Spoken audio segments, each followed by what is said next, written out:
Bon, salut!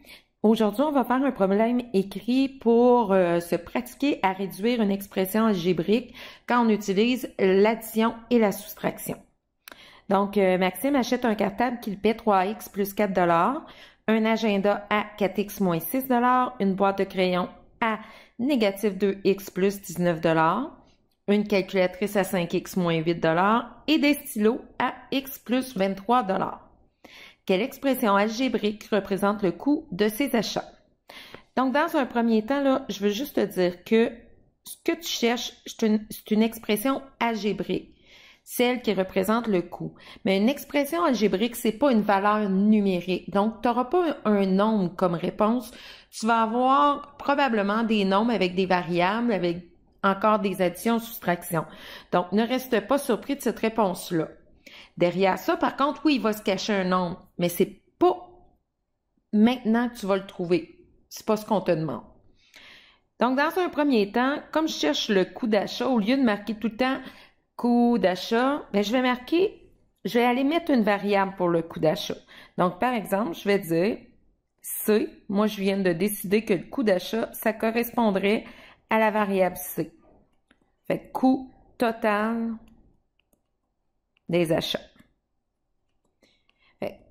À chaque fois que je vais voir ma lettre C, ben moi, je vais savoir que c'est le coût total des achats. Donc, tu n'as pas le choix de venir me l'indiquer dans ta démarche. Donc, ce coût total d'achat... Oh mon Dieu, je viens de mettre quelque chose de cute, on va revenir. Ce coût total d'achat-là, ça va être quoi? Ben, c'est mon cartable qui vaut 3x plus 4 plus... Et remarque que c'est le cartable, on l'a mis entre parenthèses, c'est son coût d'achat. C'est l'agenda qui coûte 4x moins 6. C'est la boîte de crayon qui coûte négatif 2x plus 19. C'est la calculatrice qui coûte 5x moins 8. Et c'est le stylo qui coûte x plus 23. Bon, on a une chaîne d'opérations.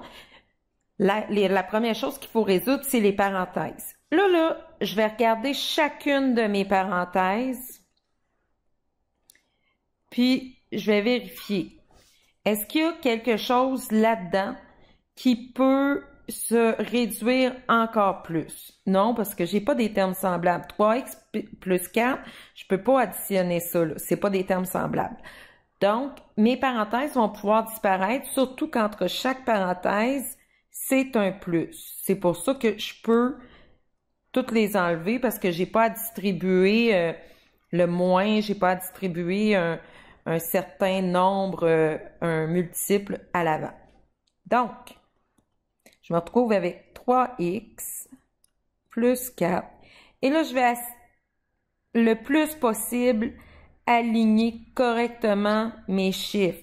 Plus tu vas aligner, je le répète à chaque fois, moins que tu as de chances de faire des erreurs. Donc, tu sais, j'arrive là, mon 19 est encore aligné. J'ai juste à recopier juste qu'est-ce qu'il y a en haut sans promener ma tête dans l'opération, dans l'expression.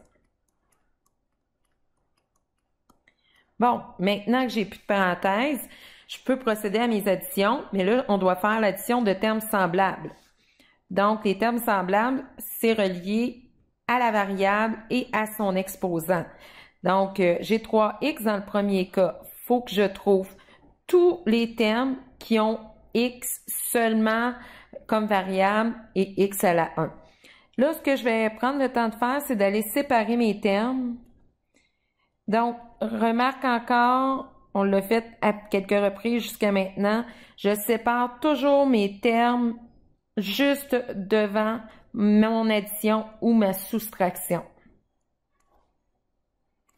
Parfait. Donc, quand je vais aller souligner mon terme semblable, je vais tout le temps souligner aussi le symbole mathématique qui se trouve devant mon coefficient et ma variable. Donc, x, 3x, ben, un terme semblable, j'ai plus 4x, j'ai plus négatif 2x, plus 5x, plus x. Donc, je m'en vais avec ma calculatrice et là, ce sont les coefficients que je peux additionner. Je vais juste aller mettre en vert pour que ça fasse une distinction. Ici, devant le X, c'est un 1. Faut pas l'oublier. Donc, quand on voit pas le coefficient, c'est 1. Donc, je commence. J'ai 3 plus 4 plus négatif 2 plus 5 plus 1 et tout ça égale à 11. Tu pourrais prendre le temps de le recalculer toujours 2 fois plutôt qu'une. Donc ça veut dire que j'ai 11x, 11 fois x, plus, et là je vais prendre un autre marqueur et je vais aller surligner d'autres termes semblables. Donc, plus 4, c'est un terme constant. Fait que je vais pouvoir l'additionner avec tous les autres termes constants. Moins 6, c'en est également un terme constant. Il n'y a pas de variable qui l'accompagne. Plus 19, moins 8 et plus 23.